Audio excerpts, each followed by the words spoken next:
All right. Good morning. Welcome to Master the Game. I am Juice. Sorry we're a little late. Kind of took a little nap. Got a little bit of sleep last night. Not much. Went to bed at like 3 in the morning. Woke up about 3 hours later, and then at about 9:30 went back to sleep. And now I'm up. Right? It's 11:30. Was meaning to get this going at 11. But yeah, I feel pretty good. We had a game last night. Very combat intensive. It was about, I'd say, 60% combat, 40% player strategy, with a little bit of a break in there. Um, Probably not the best session I've run from a personal standpoint. I put a lot of that on me. Could have done more with making it more interesting. Probably threw in less enemies, things like that. But it is what it is, and we'll see what happens next time. So that was the Tyranny of Dragons game, and yeah, So we've been talking about this for a few streams now, and how I've been intending on doing this for the month of March. We're going to be doing a 30-day world building challenge. I'm going to make some graphics for people to share if they are interested and if they're jumping in on this, whether you have a blog, a YouTube channel, anything like that. You can, or if you just want to participate alongside us in my Discord, we have a world building channel there. You can participate through there. Really, you could do this however you want.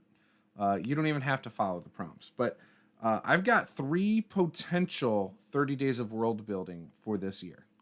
The first one is inspired by this book. I'm basically going to follow this book's prompts, and we're going to do it.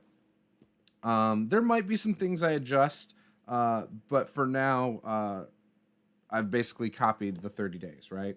The prompts are, I think they're all right. I kind of like it, and I think it's going to help me finish my homebrew world. Again, I've got a binder of homebrew world notes that's thick, and I need to just compile it all. But this book has, it's basically more like a workbook than anything. But again, it's pretty good. I also plan on doing things with this over the next, few months with these prompts and stuff. So, Cobalt Guide to World Building. I love the Cobalt guides. I think they're fantastic. There's great advice in them. Not all of the essays resonate with me from the different books they've done, but for the most part, I would say 98% of them. That's probably they're all good. I can glean something from every single one, so I'm pretty excited about doing that. All right, Chance in the chat. Good to see you, buddy. His new channel, Welcome to the Guild. Go check that out. Go subscribe. It's a way for you to play online games through his YouTube channel. So you can go through his games and click on the links and jump to the different sections based on your choices. It's really good. And I say that trusting Chance because he put quality content out there. I have not checked it out yet. I've been meaning to. So not trying to lie about anything here. So I will be checking that out though this week. Today we're going to be remodeling a bathroom, so or I guess more demolition. I got to tear out a wall fully and stuff like that, and tear out some carpet and of the other room because we're pushing our bathroom into my wife's office to add some square footage to that bathroom. TMI. But anyways, world building is exciting. I will follow along with that. Well, awesome, Waco Glennon. We'll be happy to have you. I love doing anything that I think is like a creative thing where I can take a prompt and it inspires something and I just run with it. I took creative writing in college. I really enjoyed it then. I've always, throughout, most of my adult life, enjoyed doing some writing. And one of my favorite things about tabletop RPGs is that creative aspect. It's when players give you something that you didn't expect and it changes the game, changes the campaign or whatever. I love that stuff. So for me, the randomness is what makes it exciting. So thank you to all 8 of you who are currently watching. Be sure to smash that like button. And if you are not a subscriber yet, give us a subscribe. I would love to have you subscribe to our channel. We do this stream every Sunday. we just have some fun and, we do some cool stuff. We talk about games, talk about philosophies in gaming, all sorts of good stuff. O'Neill Flynn, good to see you, buddy. Good to see you. And if you guys do not know, we have a Patreon. One of the beautiful things about Patreon is you get access to tables that we create every once in a while. You also get a chance to play in a monthly one-shot with us. You get first dibs on that. And, we this month will be Dragon Age. So this beautiful tabletop RPG this month. I'm a big fan of the video games, and the RPG's probably going to be no different. I've never run it. I'm excited. It's a 3D6 game system. So if you're interested in playing in that, I suggest go over to our Patreon. I think I got 2 players currently for that. We'll be opening it up to the public here in the next couple weeks.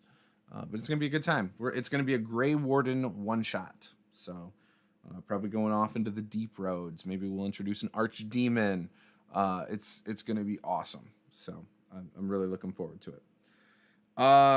So like I said, I'm going to create a graphic for this 30-day world building. I also have the bonus day at the very end called Creating a Magic System.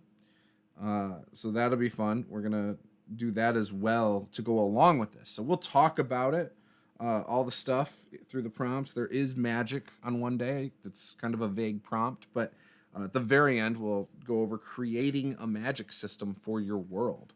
So that'll be a lot of fun. I really like watching Critical Role. So I've never watched, well, I shouldn't say never.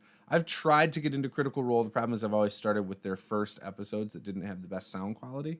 And it's hard for me to follow along that game. So I just need to jump to season 2 is what it comes down to. But I would love to start listening to some more Critical Role. So the first prompt, which I think is a perfect first prompt. There's other good first prompts. I've looked at a lot of these like world building challenges. And number 1 on this one I think is perfect. It's just genre and setting. So I'm going to grab my book here. And we're going to, what does that exactly mean? You know what I mean? Like, what is it? Why is that a good place to start? So in here, it's the genre of your book. In this case, your tabletop RPG can have a big impact on its setting and how much of your world you actually need to map. If you're unsure, there are many resources online that give a description of all the different subgenres. Remember that genre requirements can be quite fluid and that your story may blend 2 or more of them together. It is also the case that new subgenres emerge with conventions of their own. Write a brief description of your setting and your genre below. So to me, like, this is the great moment where, maybe you just know you want to create something. Maybe you don't have a set like gaming group for it. You don't have a set system for it. You're just thinking, all right, I feel like I want to create a world, I think this is where you're going to come up with what type of things sound interesting to you. So what I would probably do, and I already have a homebrew world. So for me, this is easy. Like, I'm just going to go with that. But if I was starting from scratch, I might just jot down like some movies that I'm feeling inspired by, or some comics or whatever, books that I've read. Jot some of those things down. Look for some commonality. If they're high fantasy or high magic or whatever, I'll probably jot, high magic down.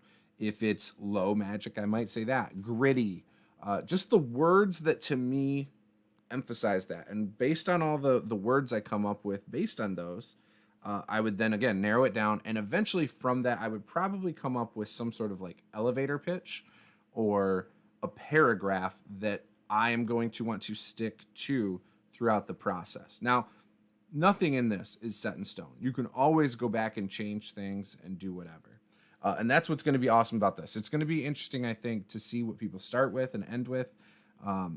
If they change things drastically throughout the process because some new idea inspires it, all of that. So, for example, my homebrew world is a very old world that has seen many different ages. Technology once rose, not, you know, like, so technology once rose up after the gods kind of went silent for a while, and then from that you then had the age where the gods kind of started taking it back, and magic rose up, and then because of magic rising up, technology kind of faded, and you know that's how we got into my world the way it was, kind of deal. But my world only has a little over 2,000 years of known history. But the way I see my world is it's tens of thousands, if not hundreds of thousands of years old. It's just a matter of how much back they have of recorded history. I also want it to be highly encouraging of adventuring, you know, traveling out to different places, not just staying in one place necessarily.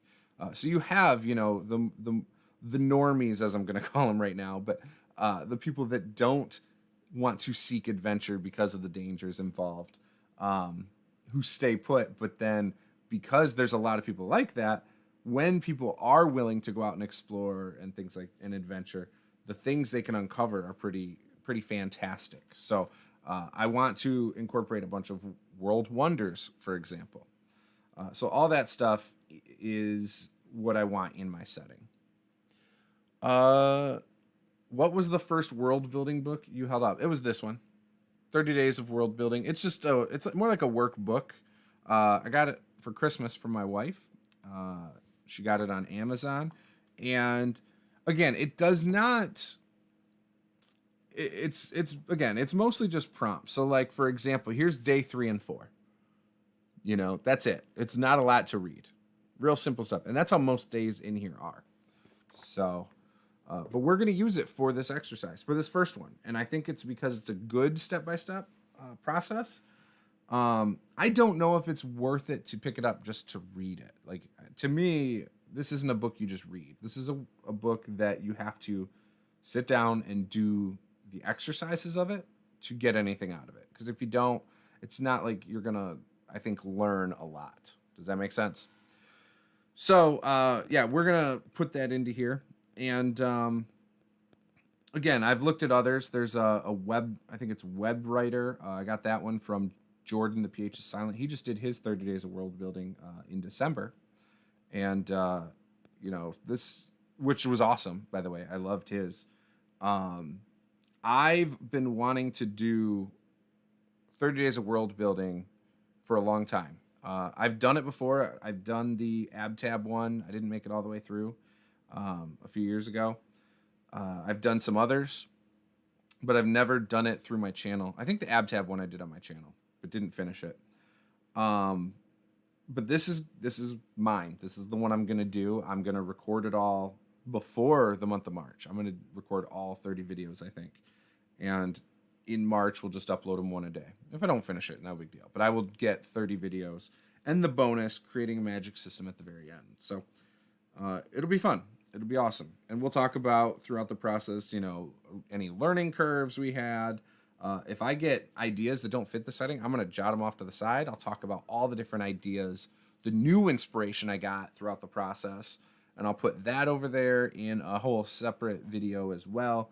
Overall, it's just, I think it's going to be a lot of fun. And I think as a community, I think we can do a lot of cool stuff. And I like seeing what other people come up with too. I like in my Discord seeing what people have put for their worlds in our world building already. So I'm excited about that. I like to use calamities to reset the world after a while. Keeps things fresh. I completely agree, Chance, and I hope that we have some fun talking about that. So with that, let's go into some more of the prompts. So the first one, genre and setting, right? The second one is draw your map. Now, you know, this can be as big as you want, as little as you want. The thing about drawing your map up front, like when people draw their maps, you know, I've seen people where they draw a very small area that's centered around a central kingdom, right? A main kingdom. It might even only be like a corner of a continent, and that's like their world, right? I've seen people try to make their whole world. So my map is it's like 1/6 of my world. Okay. And my idea in my world is I have a whole different like area that's like all ocean, right? Water is a huge part of my world, but there's to travel to other continents, not in this 1/6 part, but to travel to other ones outside of that is really difficult. So, for example, in the part I'm talking about with my ocean, I have a massive whirlpool that's the size of about 1/6 of my world. So that creates a lot of turbulent water and like just it's not easy to navigate. So I have an island where the gods actually reside, a physical island that they actually live on in another part of the world that is also, again, hard to get to. So things like that, I think, will be pretty interesting to dive more into because I don't even think I've fully fleshed out a lot of that. But I haven't had any active games where players have sought these things out. So we'll see. And who knows, maybe throughout this process it'll change because logically it doesn't make sense to me or I just like a different idea better. We'll see. We'll see what becomes canon at the end of this. Number 3 is water sources. So would you call it a water world? No. My setting is not a water world. I'm thinking more like Earth, right? So if you think about what I've mapped with my world, it's probably the equivalent of North America and Central America. That's probably the equivalent of what I have mapped, I would say. But if you were looking at like in relation to Earth, it probably has a little bit more water than Earth, just a little bit. Yeah. So anyways, day 3 will be water sources. Day 4 would be capital or capitals. So again, it'll depend on what kind of world building you're doing. If you're focusing more on a smaller area or a massive world, that's going to change. Step 5 or day 5, the landscape. Day 6, natural resources. Day 7, sapient species. I think that one's going to be a fun one. Natural resources on day 6, I think, is going to be a good one for me too, because I have not put as much thought into those things as I would like. Usually I've been like, well, I've got this race in this setting or this system I'm using, so I'm going to put that in my setting somewhere. So I'm going to be changing some stuff like that. Plot twist, the planet is a mimic. Welcome, by the way, welcome Peter, BN Drake. Welcome Vincent. Good to have you guys. So yeah, I think that'll be a good few days there. Day 8 is the food. Again, I think this could be interesting, I haven't put a ton of thought into that. Normally when I'm planning out like, oh, the players are about to enter a new city, I try to come up with a couple different menu items for the tavern. Sometimes I forget. When I forget, I have no idea what to tell people. Like, for some reason, I suck at improving the food you would get in a medieval fantasy style tavern, like off the top of my head. So, yeah.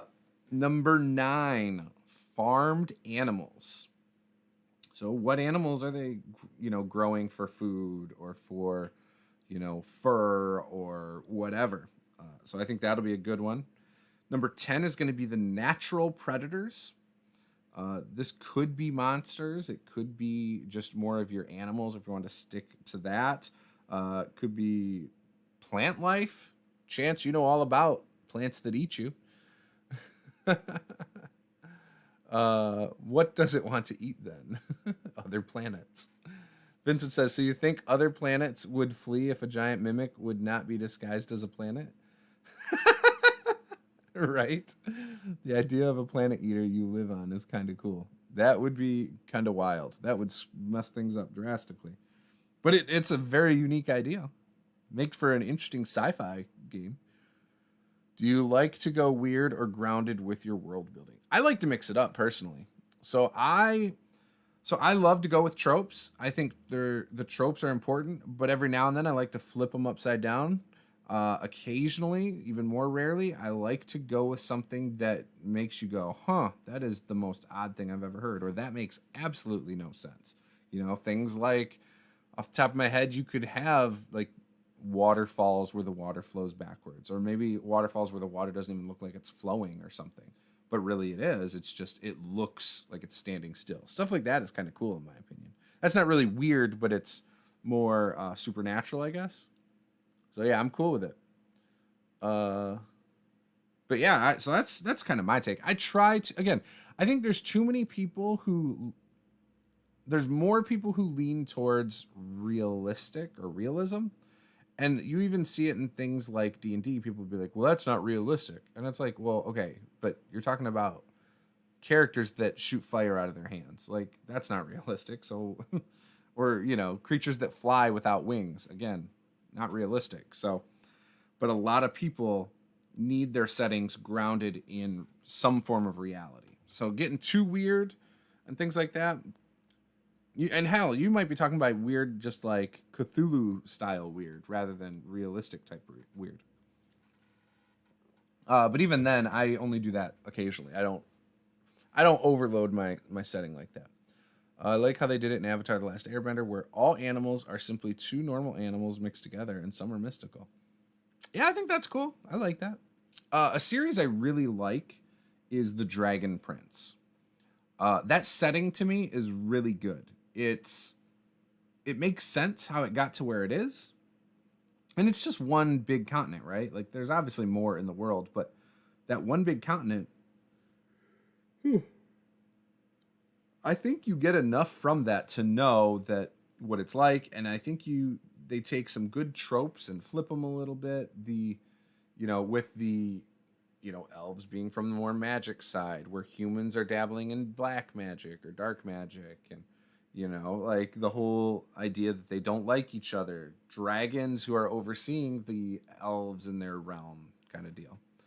So again, I really like that setting. Number 11 is climate and seasons. So honestly, that one could be interesting, might not be. It depends. Mine is probably going to mirror Earth a little bit in that. My reality or the realistic aspects are going to probably be because they're more like Earth, right? Number 12, trade routes and travel. This is a good one. I haven't put a ton of thought into this. I tried to a little bit when I play cities and stuff. And so I think this one will be a really good one for me to, kind of pinpoint that, which will only help my gaming. So I like that one. 13, important trade towns. So again, I put thought into this in the game, in the moment, but from a macro level, looking at the whole world, I haven't done that enough. So I think I'm going to get a lot of good stuff there as well. And since I'm going to know my natural resources and things like that, again, I'm ready to get into those. Again, it's only going to help me. Number 14 is education. Again, I haven't put any thought into this stuff. So dabbling in this, figuring out how how it's set up in my world, whether like small towns, how do they learn? What do they learn? Do they go to a school? Do they send their kids to school? Something I've noticed in my gaming is I actually do not have a lot of children appear in my games. Like when people are in cities and stuff, the kids are an afterthought for my games. And so I probably should start incorporating those a bit more. I think that would be good. A little behind here, but Vincent says, yeah, having a fresh type of adventure. Oh, oops, I'm still ahead.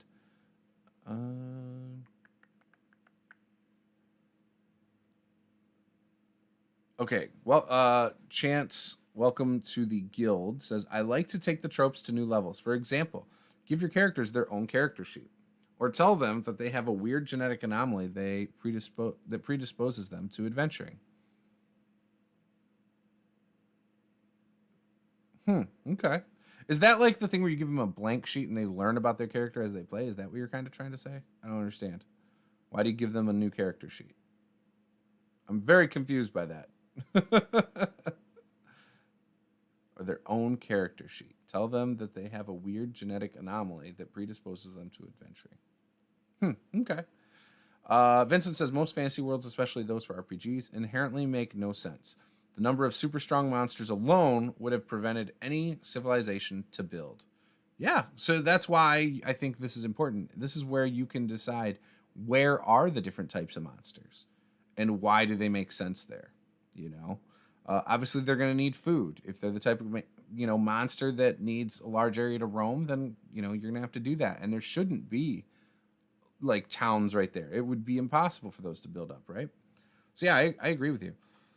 Welcome to the guild. Usually I find one continent is enough for most games. Otherwise, you can overwhelm the players. Oh, I agree wholeheartedly.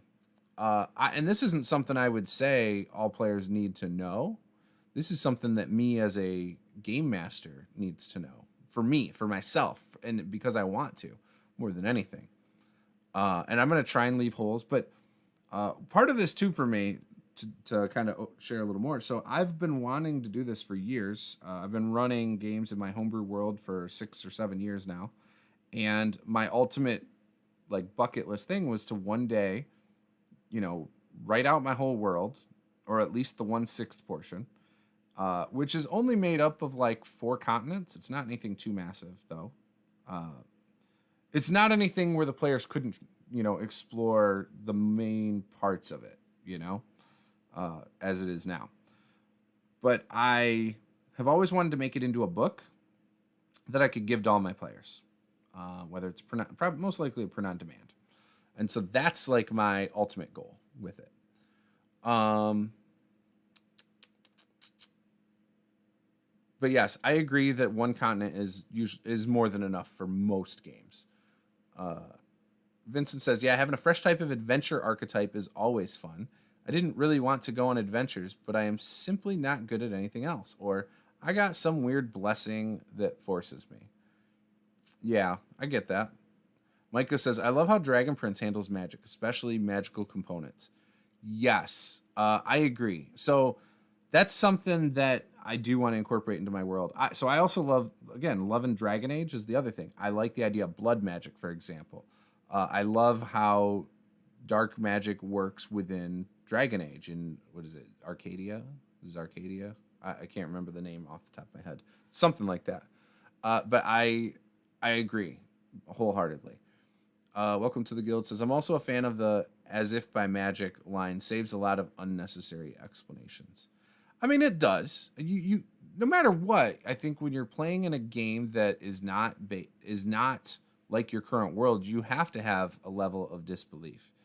And that's just what it comes down. Anything with magic, you have to have a level of disbelief, no matter what.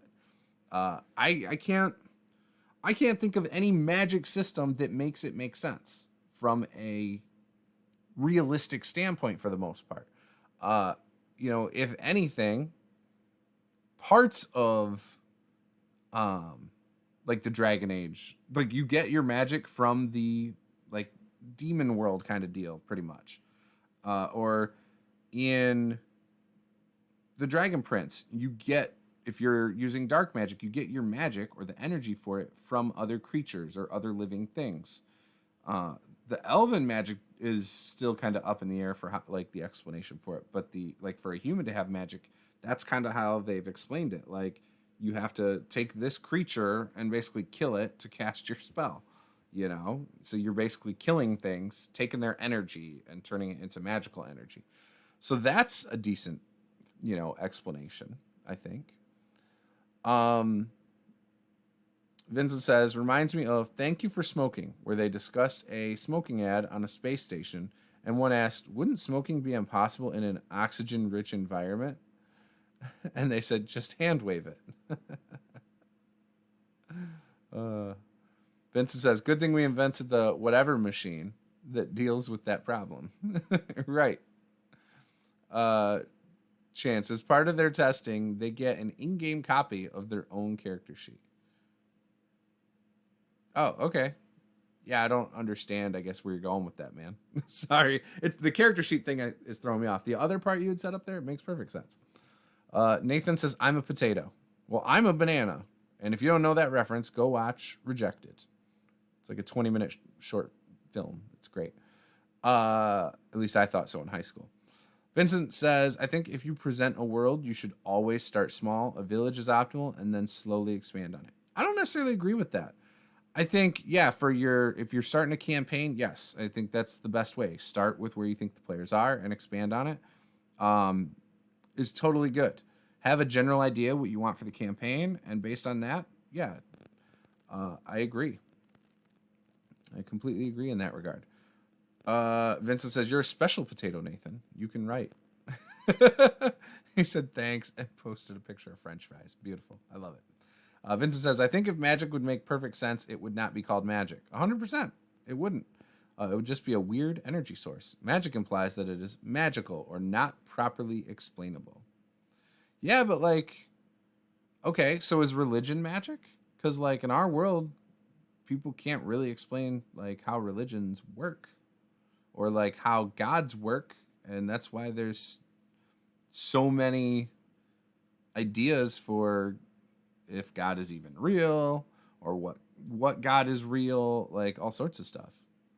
Sweet potato is my enemy. Oh no, I'm actually gonna start eating more sweet potatoes. I'm trying to take better care of myself, and sweet potatoes are one of the things that are on that list of good things for me to eat. So I have a few years back, I went to the doctor and they did some blood tests and said that I was pre-diabetic, and I didn't go back after that because we moved. Well, not because we moved, but just didn't. And then we moved, and I've been meaning to get everything like that back in check and take care of myself, lose some weight, get healthy, have more energy for my kids and my family and all that good stuff. So, you know, I meant a campaign. Again, I agree starting small is good, 100%. I don't think there's one way to skin a cat, though, when it comes down to it. You know, I think there's a lot of ways you can do it. And, you know, whether you start big or start small is fine. I think starting big, though, is not as helpful to running games when you're looking at the macro and like the world as a whole.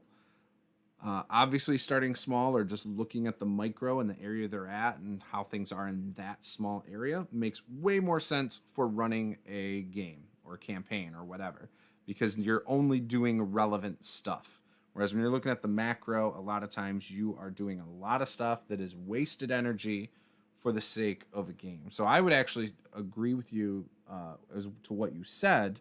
Whether that's what you meant or not, I don't know. But I agree that, you know, that's probably the best way to go. My definition, it would be called magical, but most religious people hate it when God's doing is called magic. It implies that it is not true. Yeah, I mean, I can see that. Chance says, as far as I'm concerned, you're not sick if you're not diagnosed. Oh, jeez. Stop it, Chance. But seriously, getting regular checkups is important. Yeah, 100%. So, yeah, I remember going in. I got the blood test, went back. They said it was high. They said to do it one more time a month later. I did. It was still high. And yeah, and I was like, okay, I heard enough that I need. Like, every time it was costing me like $40 copay or $50 copay plus. That copay didn't cover all the costs. I had other costs at that point, so I was like, yeah, I'm good. They put me on a couple medications that changed my that they were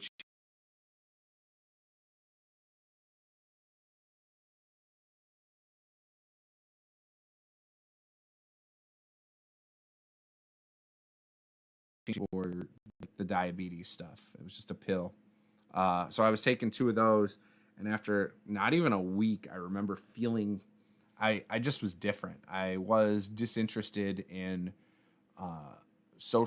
like the social aspect of life in general. Like I just wasn't interested in like I think forming bonds and things like that with people, and I kind of shut down on a lot of people. So I quit taking the medication, and you know it took a little bit, but I think I went back to normal after a little bit. And that was terrible. I shouldn't have done that, and nobody else should do that either. You should just talk to your doctor. But I'm not a doctor, so you know. Really, really depends. In my sci-fi game, I started in different locations, but a space opera has a different scale than most fantasy games. A planet is often handled as a city or village. Yeah, you're right. Definitely.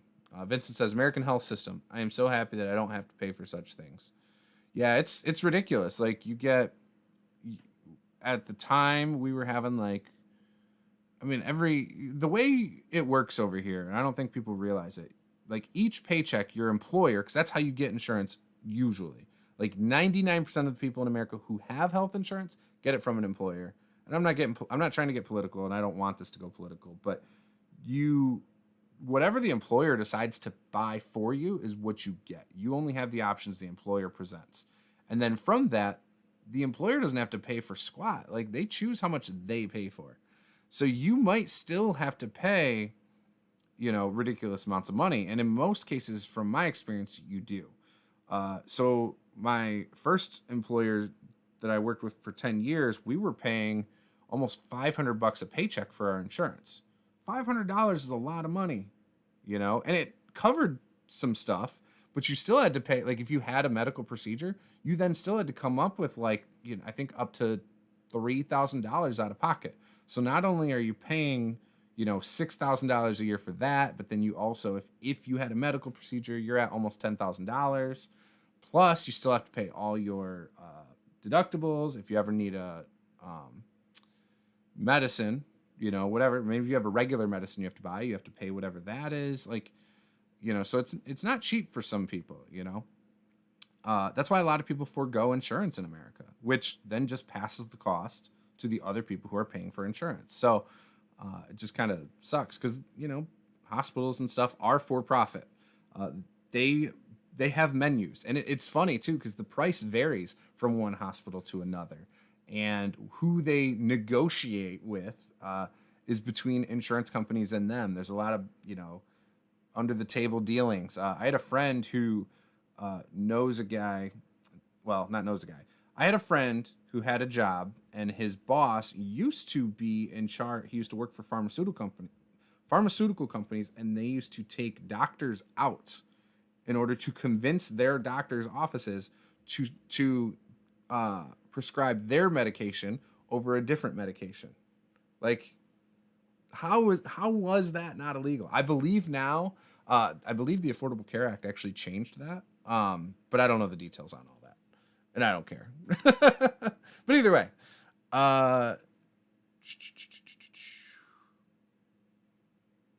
last year my doc was like, your blood pressure is a little high. I was like, Lisa, I live off of fast food. I feel fine. That's terrible. I believe you do though. I used to as well at your age.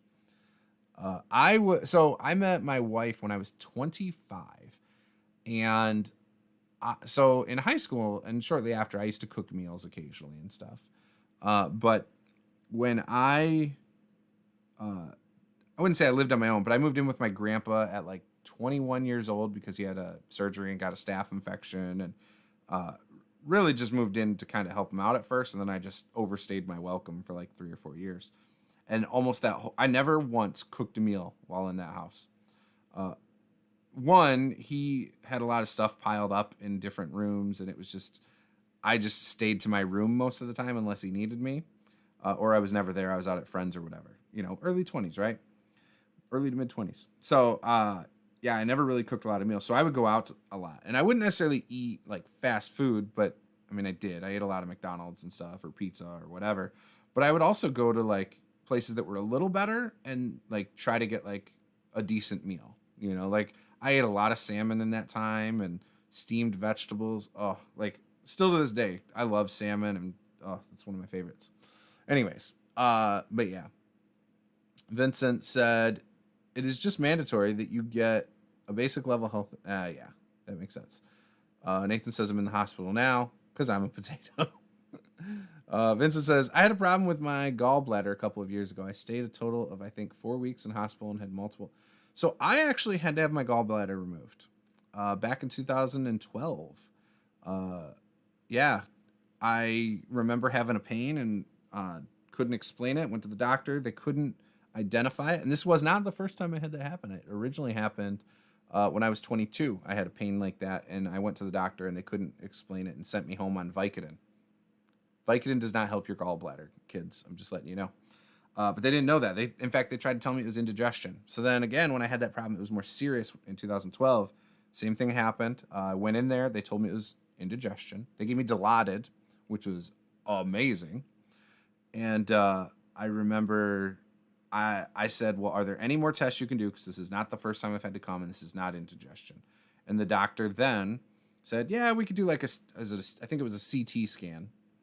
And so all my blood results came back normal, x-rays, MRIs, nothing looked bad, so apparently. So then they did a CT scan and said, we got to rush you to the hospital because your gallbladder is the size of an eggplant. I was like, oh, there's a ton of stone, or not a ton, there's some stones in there too. I was like, okay. So then I went for emergency surgery, and they had to cut me wide open. I got a huge scar across my gut because of it. So, yeah, apparently I had gangrene, so I could have died. They told me if I went home within a couple days, I'd have been dead. So, yeah. Lovely stuff, right? And I've never been the same. Like, I'll eat stuff, and just my stomach doesn't react the same as it used to. So, all that good stuff. All right, back into this. So, day 15. Law and order. What are the laws of your land? How are they enforced? How is justice served? All that good stuff. Maybe it's a lawless world. Maybe it's Wild West, right?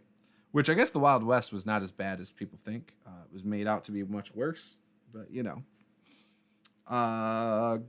Number 16, government structure. So this is something I struggle with. I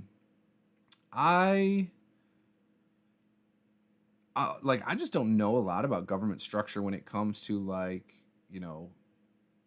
who's a king and queen and the heirs of success and who were really the shot callers and all that. So I struggle with that kind of stuff when it comes to when I'm thinking of medieval times kind of things. So that's going to be a tough one for me. And even globally, I struggle with that, in modern times. I have not a firm, but I would say a decent understanding of my own system here in America. But other places, I couldn't tell you exactly how it works. And I don't really care. I have no interest in learning about all that stuff, really.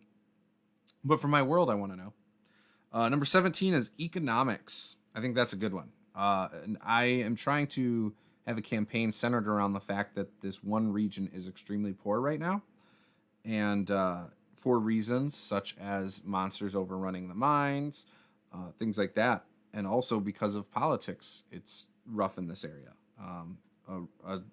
A city in particular has managed to suck the surrounding cities dry with some things. And we're telling that story in our Blackrock game. So, You don't like the eye behind me? Why not? It's just a ceramic eye. or the dragon eye. You don't like the dragon eye? Sorry. I had 3 colics in 2 months. Oh, yeah, I don't know. Brutal pain. Can't eat as much at one time anymore. So exactly. And I used to overeat a lot. I still do. I've gotten a lot better about my portion control though. Welcome to the guild. Man, I just want Wendy's to open. Daddy needs a Baconator. Oh my gosh. I used to eat a ton of those, dude. Chance, you're gonna end up like us with no gallbladder in 10 years. I'm telling you, man. If you ever have a weird pain between your abdomen and your chest, and it's a solid pain and it's very uncomfortable, and they don't know what it is at the doctor, I'm telling you, it's your gallbladder. Wild West isn't really lawless, but it is close. So from what I've heard, that's the perception, but it was not as bad as people made it out to be. So yeah, I don't know if it's true. But again, I have not fact-checked it myself. There are other states beside monarchy. Yeah, I 100% know that. But my point is, I just don't know anything about all that stuff, to be honest. Chances, if I'm pushed on a government structure, my default reaction is theocracy. There you go. Why theocracy, though? Vincent says, having trade routes is very useful, 100%. It gives lots of work and makes the world a lot more alive when you can meet travelers from all around. Yeah, I agree. I can't eat a complete big tasty bacon anymore.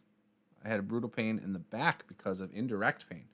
Yeah, they actually thought mine might even be appendix because of indirect pain, but of course it was literally my gallbladder. So, The American Wild West was turned into a propaganda piece. Oh, okay. Yeah, I don't know.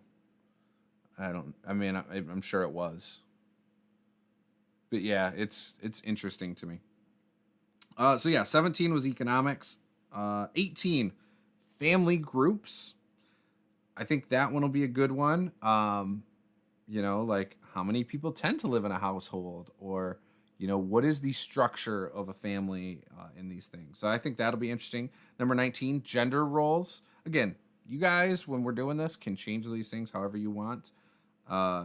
You don't have to elaborate on them. You can swap them out for new things. So I will probably look for interesting takes on these things, but I'm pretty excited about it. But I know for some people they're not comfortable dealing with this stuff, and I'm not going to tell you have to do it. The next one is employment. What jobs do people have, in these different areas? Number 21, class divides and social mobility. Number 22, religious and spiritual belief structure. So I'll tell you right now, in my world, I have an open. I have a main pantheon, but there are a variety of religions in my world. I just have not and don't really have much of a desire to expand on them at this point, but that is when I probably will a little bit. I don't see any reason why in a fantasy setting you can't have monotheistic or any of the other type of religions, and I actually want it to be open to that. I want different characters to have different beliefs and not just you believe in a different god from the same pantheon. So I do want that stuff. And honestly, it does not in my world impact magic at all. And the next one, speaking of magic, is magic.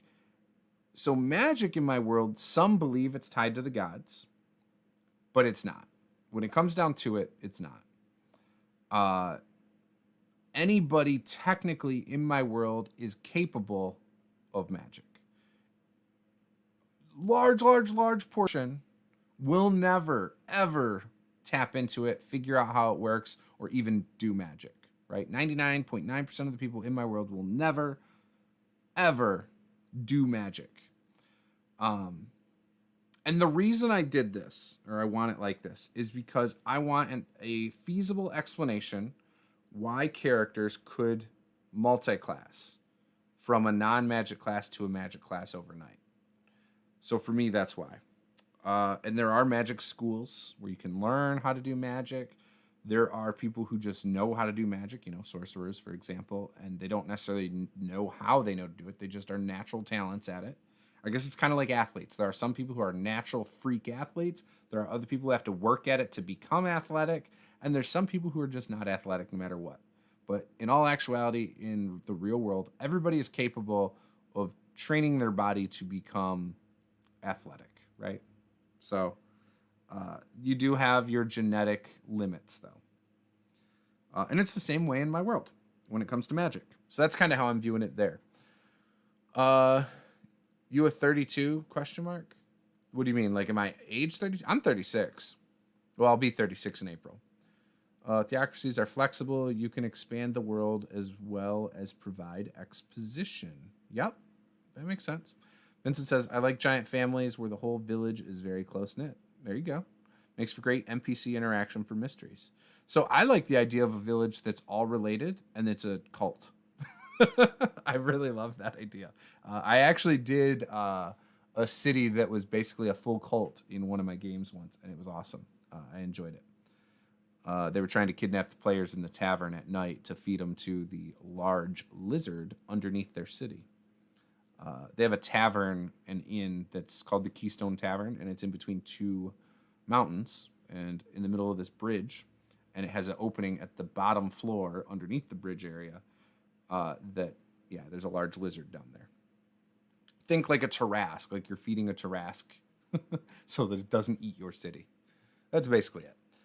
Chance says the relationship between the Texas Rangers, the Mexicans, and the Comanches is the stuff of legends, though. Yeah, I don't know. I've never really looked into that whole deal. I've watched movies and things like that. I did what I needed to for school to get through it, but yeah. Do Do you like the idea of folk magic, where some small tricks actually use magic and normal people know that they work but cannot explain it? I like that idea. Yeah, I think that's cool. So you can keep ice from the winter in your attic if you put salt at the entrance, for example, or simply wards against monsters. Yeah, I actually kind of like that idea. Nathan says I subscribe to your channel. Well, thank you, Nathan. I hope you're talking about mine. Go and subscribe to Welcome to the Guild as well. He's got a decent channel. Or BN Drake, who's further up there. Subscribe to his channel too. They're good channels. So yeah, we got... So magic for me is more a natural internal thing. And even though you might be playing like D&D with it, you know, again, you could still have a cleric who believes his faith is inspiring the magic, but really he's just tapping into his own personal. Same thing with the wizard. Like you're studying magic and you're figuring out how to do it. It's still kind of coming from within, right? That's how I view it. Druid, same thing. It's from their like natural belief and being one with nature. You know, that kind of deal. Bards, same deal. Sorcerers, same deal. For me, it's all still coming from within the person's natural talent themselves. If they feel like they're not living up to... Because think about it. You know if you're not...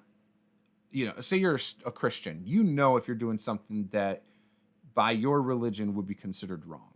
Now, do you carry guilt with that? Maybe. And then maybe you go to confessional and you get forgiven, or you say a prayer and you feel better about it. And all of a sudden you can do your magic again. Like, that's kind of how I imagine it, right? You know, something along those lines. To me, makes perfect sense. So, yeah. Number 24. This one will be a really fun one, I think. Festivals and celebrations. Maybe, and again, all these things can be regional as well. So again, I think it's really cool. And why are they there? Are they there because you're celebrating the evil tyrant who you know, was defeated? Or are you celebrating the old gods on how they went away and the new gods are just better? Like, maybe you're celebrating the new gods and the birth of the new gods from 2,000 years ago and things like that. Number 25 is technology. That's a good one. I think that'll be a lot of fun. You know, do you allow things like hot air blimps in your world, or teleportation travel, or guns, or, you know, whatever? You know, are your boats magically fused to go faster, or you know, whatever?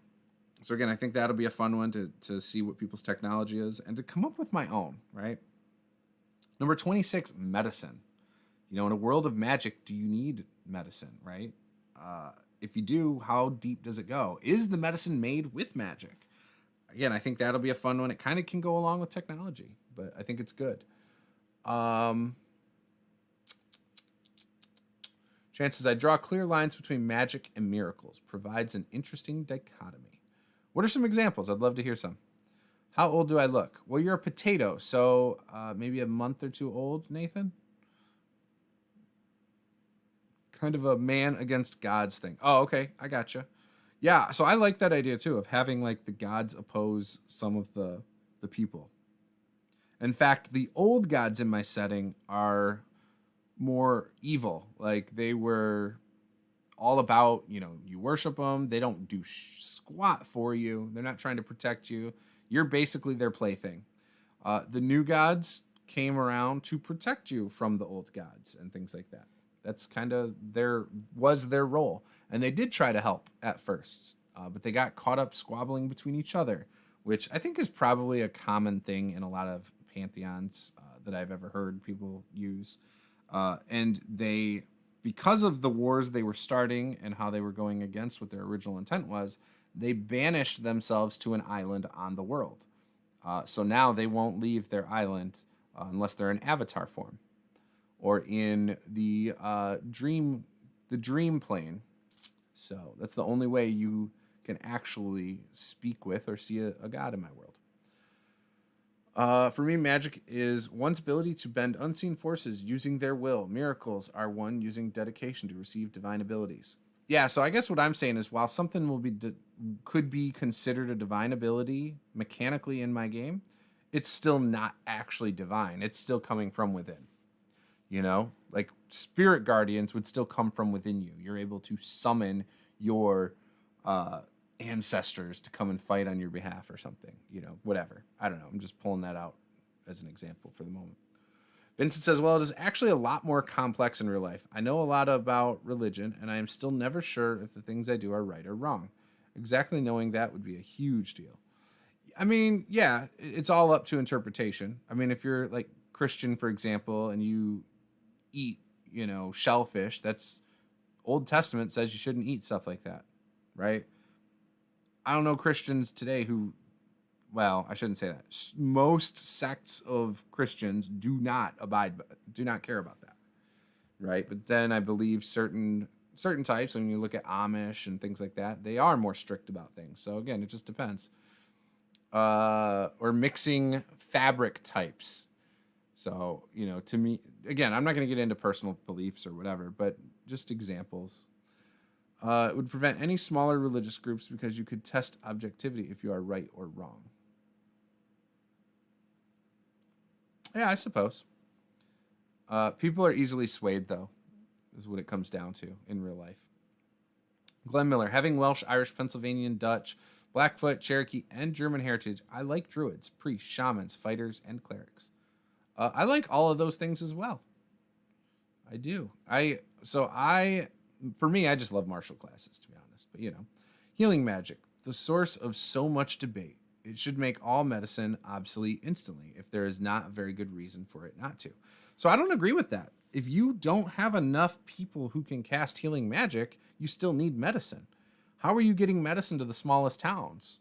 Smallest towns aren't necessarily having magic users. So you still need some way to take care of people there. There's still a high demand for being able to treat people for their wounds and stuff. So, again, if you had magic in your world, industry and economics can be drastically changed because of it, depending on what you can do with magic in your world. So I agree with you that a lot of things can, be that way. But, most rules from the Old Testament got obsolete with the New Testament. There are multiple stories that allow that.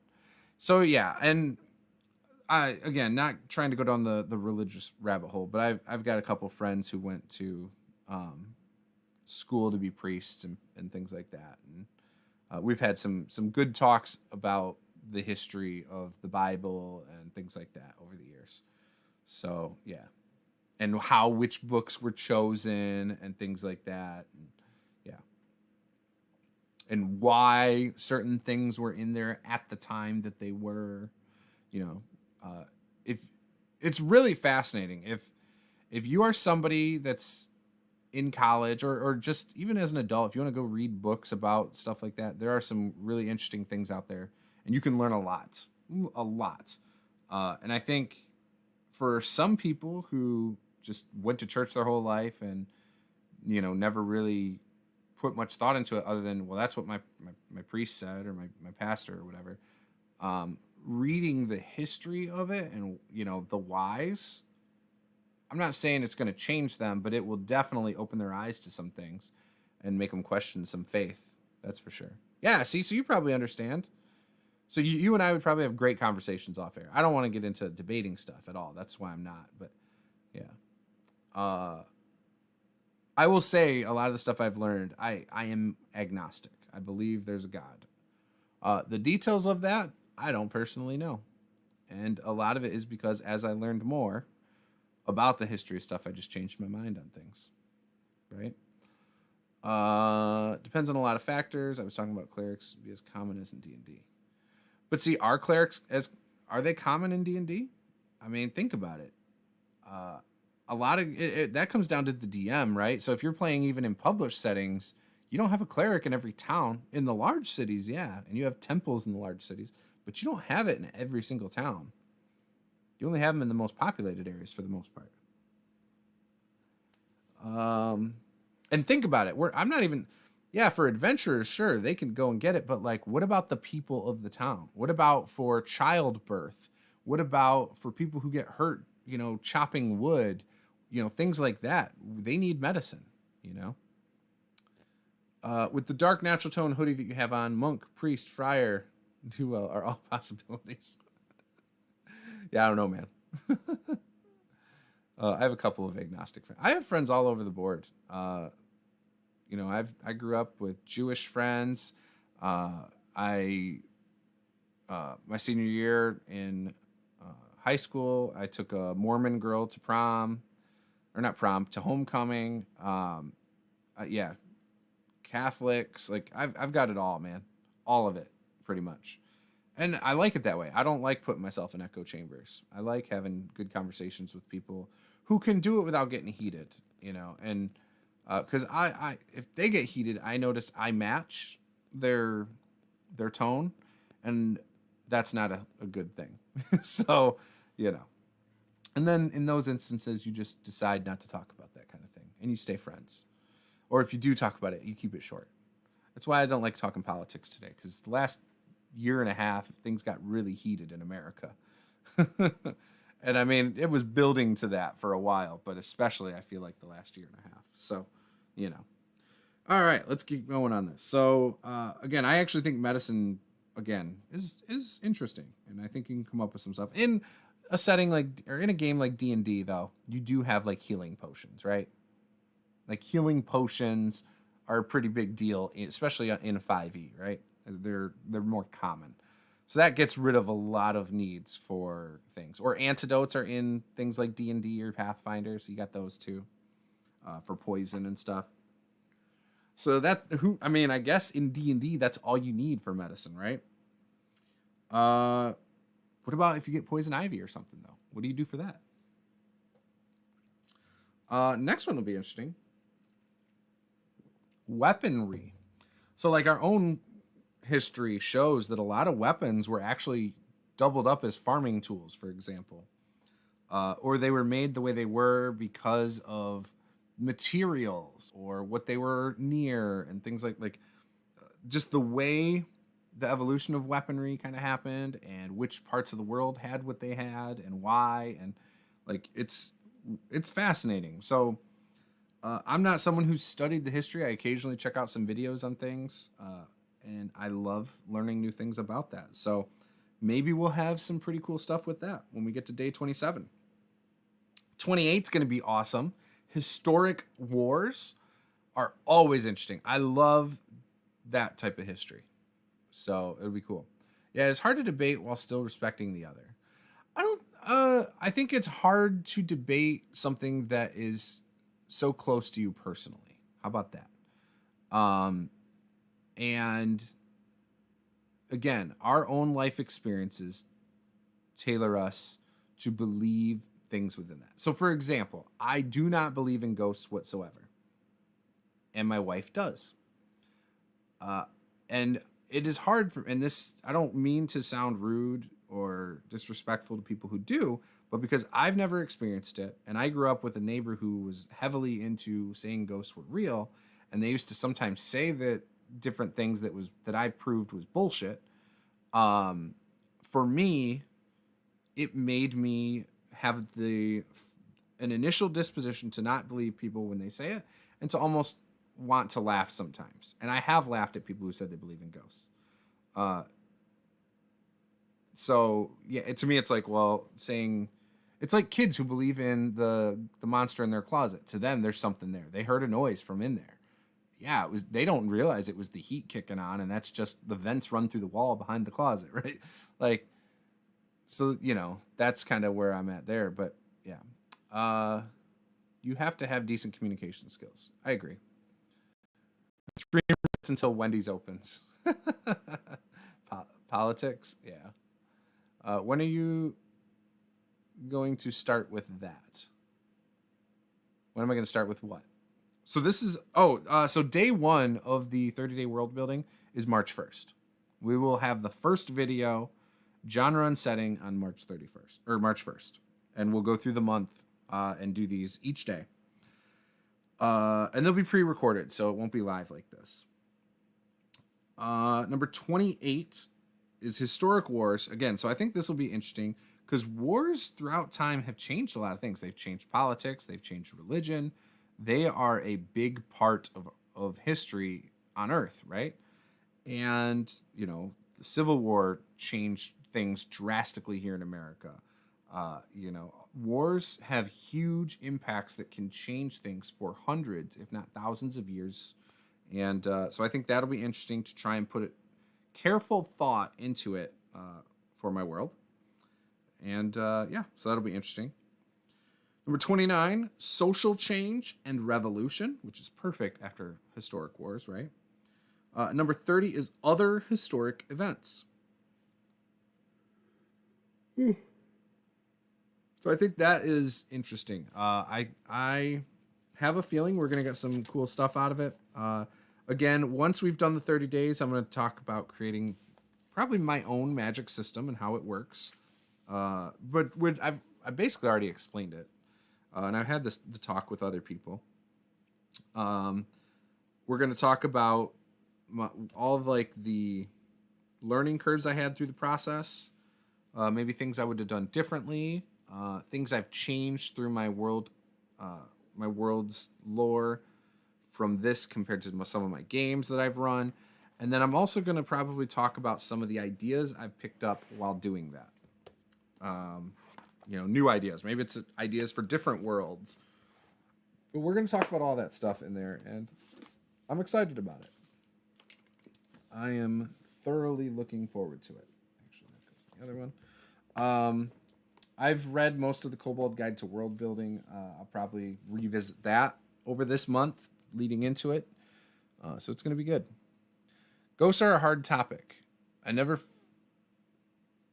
felt anything, and logically it makes no sense, but I know a couple of people who say they can see or interact with them, and I believe them. So why is it hard if you believe them? I guess. I mean, kids believe in certain things that aren't real. Think of certain holidays. I'm not going to ruin any magic for anybody, but they mean it. They're real. You know? I accept that maybe it is something I am not meant to experience myself. So I would love to go to a place that people think is heavily haunted to experience it. Because I have such a strong belief that it doesn't exist, I do want to experience it in case it's real. I would rather know it's real than know it's wrong if it's real. Does that make sense? So I honestly don't really care as long as it does not impact me. I mean, yeah, I'm kind of in that boat too. I don't really care, but I do feel bad that I kind of, when people say it's real, I do tend to go, oh, okay. You know? A coworker was just bequeathed 3 solid large bookshelves of tabletop. What? That's crazy. Vincent says, I started making a magic system based on ghosts and shamans. It uses so when I see MTG, I used to think Magic the Gathering. Lately, I think of my own YouTube channel. So yeah. But anyways, Magic the Gathering like cards for spirits that have different ways to be used. I have made over 100 cards already. I call it a deck building RPG. Yeah, that's what that would be pretty much. Interesting. Yeah, I'm again, I don't like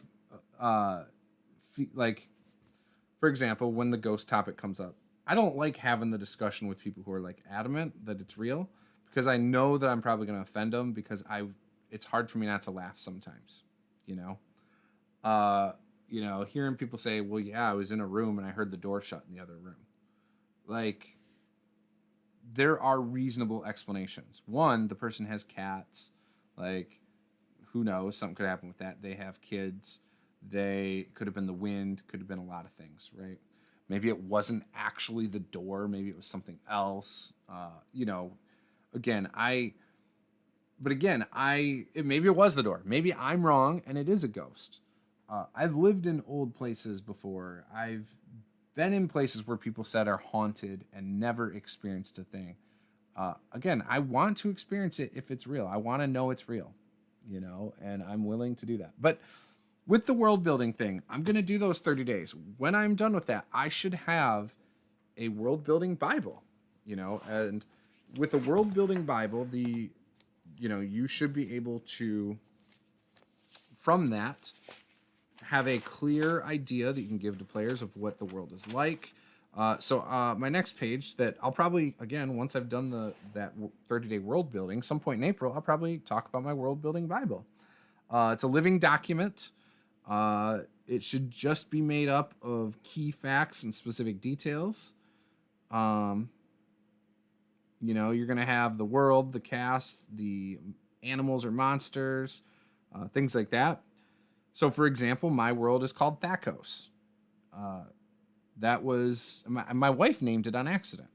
She had an island of Thakos in a game she ran for us, and from there, I decided to start calling my world Thakos. Now, the funny thing is, my wife comes from AD&D where they used Thaco, and I don't think she realized, and in fact, I know she didn't realize that was where the inspiration subconsciously struck her. So I love it, though. To me, it's great.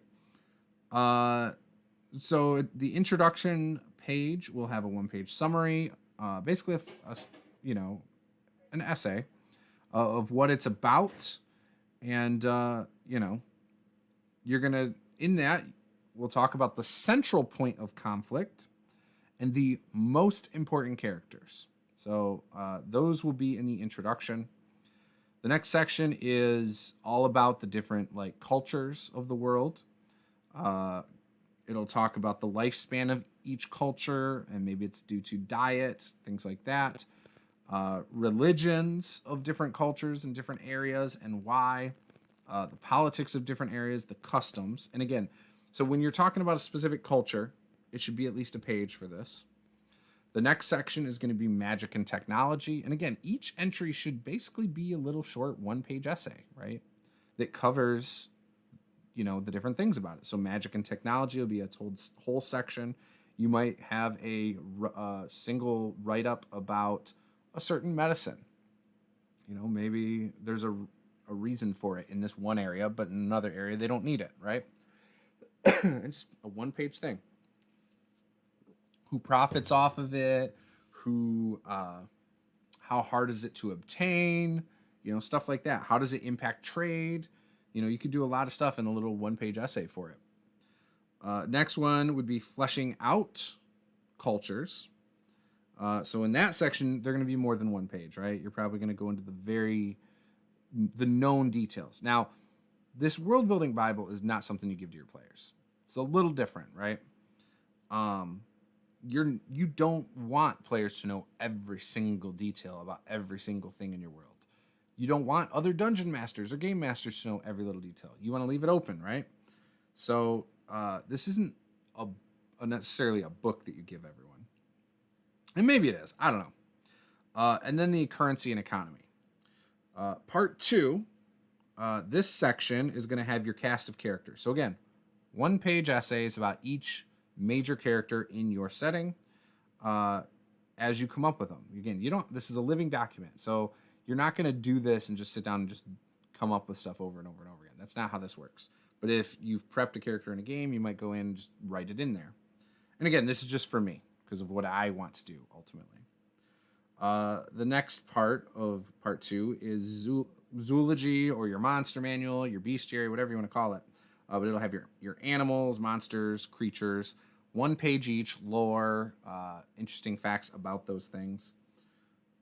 Maybe their migration habits, things like that. Where they live, types of environments. Maybe which regions they belong in your world.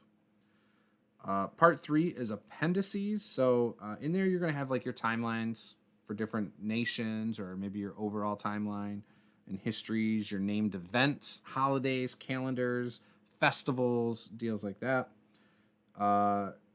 Appendix B will be all your cartography, different borders of nations, coastlines, mountain ranges, landmarks, your world wonders, stuff like that. And then C, appendices C, will be your glossary of essential terms, including people, places, and things. So that's what I'm working towards. And my goal is to have that by April. And that is actually the true driving force of why March is the starting date for my world building, or the 30-day world building. I have that binder down here. I don't. It must be inside the house. But yeah, I've gone over it a few times now. My chunk of notes in a binder from previous games and everything that I'm going to be translating into this document. I actually have started the document that is over on Google Docs, and I've shown this last stream. I think I showed it, and again, I'm really excited about it. I love coming up with this stuff. So here it is. Well, actually, that's not it. This is not the Bible. This is not my world building Bible. That is just my setting book thing that I'm working on. So, I guess it's fine. I can still use that for now. So let's pop over to that.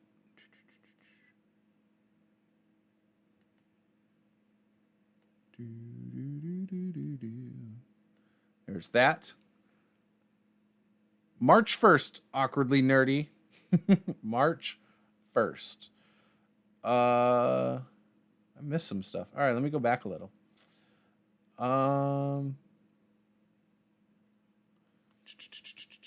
Sounds like we're taking a trip. Where are we taking a trip to, Paula? Welcome to the guild. Just ordered 25 minutes until happiness. Sounds great, Vincent. Still need to test it. Baconator, large fries, large drink, couple wraps. Better than sex. Whoa, Chance. You speak for yourself. I will always go the other direction. Vincent says, well, I simply accept that I am not omnipotent. I know a person that is very smart, and he tells me he sees ghosts and spirits as clearly as he can see me. Yeah, I can't explain that. I mean, well, I can. I can come up with a perfectly justifiable reason, but it would be offensive to people, so I'm not going to say it. We have no Wendy's in Germany. At least I think so. Nope, not even in Europe. I like Wendy's. Wendy's is quality, I feel like. Wendy's is decent. The chicken sandwiches, Baconators, and Frosty. I like the Frosties a lot. Their meat is not bad. I will say that. I think Burger King probably has the best tasting meat, though. And then Wendy's. I guess it's a toss-up. It depends on what you're getting there. But yeah, I like both. Baconator is like a heart attack on a plate. Yeah, it used to be a lot thicker. And I think they then, after a while, they changed it to like a single, like a Baconator single up to like 5 patties or some craziness. Ridiculous. Europe should get its shit together. I think Europe sounds like it has their shit together. Is it similar to a Big Tasty bacon? It sounds right, kinda. But no, Big Tasty, isn't that like a McDonald's thing? Death by Baconator is the goal. I can literally not think of a better way. Dude, the problem is if you're going to die by Baconator, it's going to take a lot of pain leading up to that with the heart attacks, the other health issues, the gallbladder. Trust me, man, it's not good. When am I starting this world building? March 1st. For the month of March, it's going to be awesome.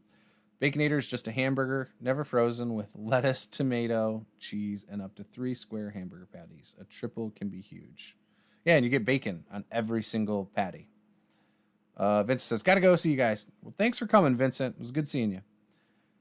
Chance says, huge. Nay, it is a testament to flavor, a monolith to taste. I mean, I liked Baconators when I used to eat them. It was a weekly thing for me for a while. Back in 2005 through like 2007. I used to eat them almost weekly. Glenn says, Vincent, do you know any Millers or Dylans there? Grandparents' names. To see if ghosts are real. Oh, yeah, let's do it.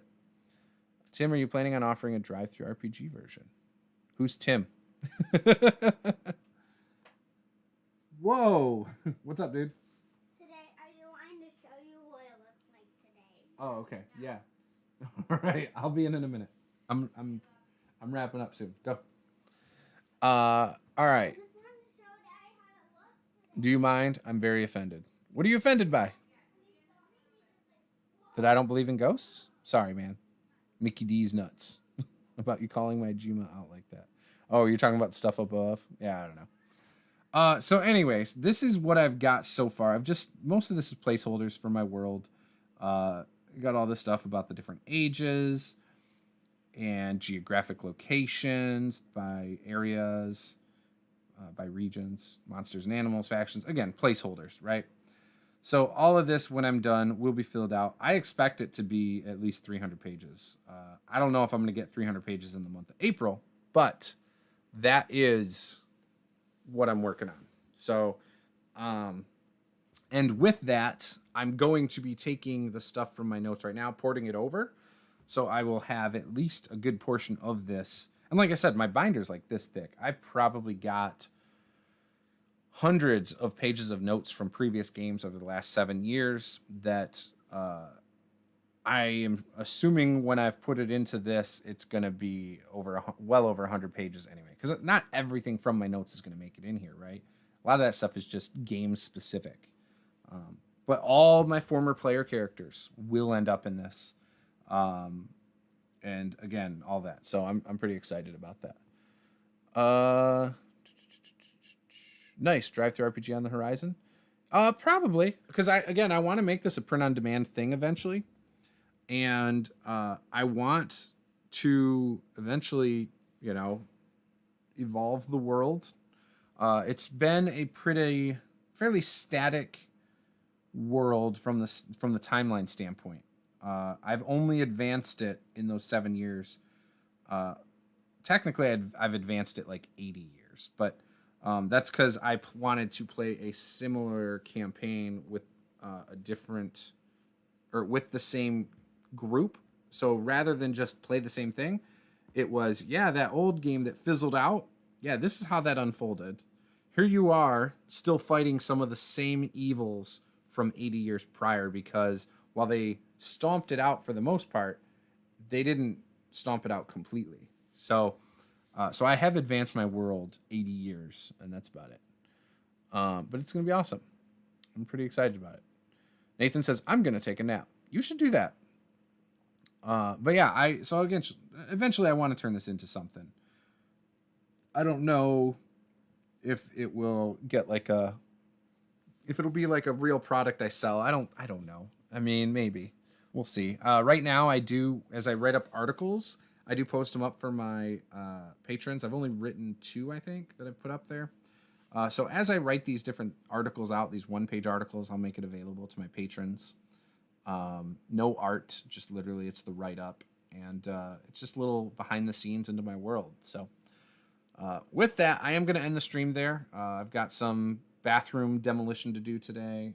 We've got a lot of stuff going on. Plus the Super Bowl's later, and I'm hoping to sit down and watch that and have a pretty relaxing night with my family. So normally I'd do videos today. I don't think I'm going to do them today. Probably do them tomorrow. But yeah, thank you guys for watching. I hope you guys had fun. I really enjoy doing this every Sunday. It's always cool hanging out with you guys. Always have some interesting conversations. If you were to ask me yesterday if I thought we'd talk about like religion or ghosts or any of that today, I probably would have said no. So, yeah, you do that, Chance. You just rub it in that you're eating a Baconator. My mouth is salivating, by the way, thinking of a Baconator. So, basically you're dangling, drugs in front of a drug addict right now by doing that. I am a fast food addict. I know that I need to not do it. So, But anyways, guys, thanks again. If you haven't yet, go sign up for our Patreon. I'd greatly appreciate it. $1 a month gets you access to everything that I've already talked about, like the free PDFs and things like that. It also gives you access to our games that we run. I will say, the one-shots that I offer up to people, I start by $10 and up. And if I can't fill it, then I open it up to all patrons. And then I go to the Discord. So if you are interested, let me know. We also are going to be running a Blue Rose game. So that's by Green Ronin. And we will have that on the channel soon. We are looking for players. If you are interested in playing that, though, it will be streamed. You will need a mic, a camera, and you need to be socially accepting of the type of content that is in that setting. Like sexuality is a little bit explored in that setting. You have different things like trans characters and all of that. And so we are not going to tolerate anybody who is against things like that. We're not going to tolerate any bigotry or anything when it comes to that. And so if you're interested, though, in that kind of setting and you want to play in it, let me know. You can message me on Discord. You can message me on Twitter, and we will talk about whether you're a good fit for the group. So it'll probably be we'll do a session 0, and then we will do 3 in-game sessions. And that's the idea. And we'll go from there. It'll be a monthly game too. So probably going to play on Fridays. So again, if you're interested, reach out about that, and we'll see if we can make that work. Gonna make my gallbladder work for its rent. You do that, man. You do that. I honestly, I would hate to see something happen to you because you ate a bunch of bad stuff and went down the path of me. You're gonna look like me when you're 36. At 21 years old, I was 173 pounds. I don't know how much you weigh, but I was in kick-ass shape.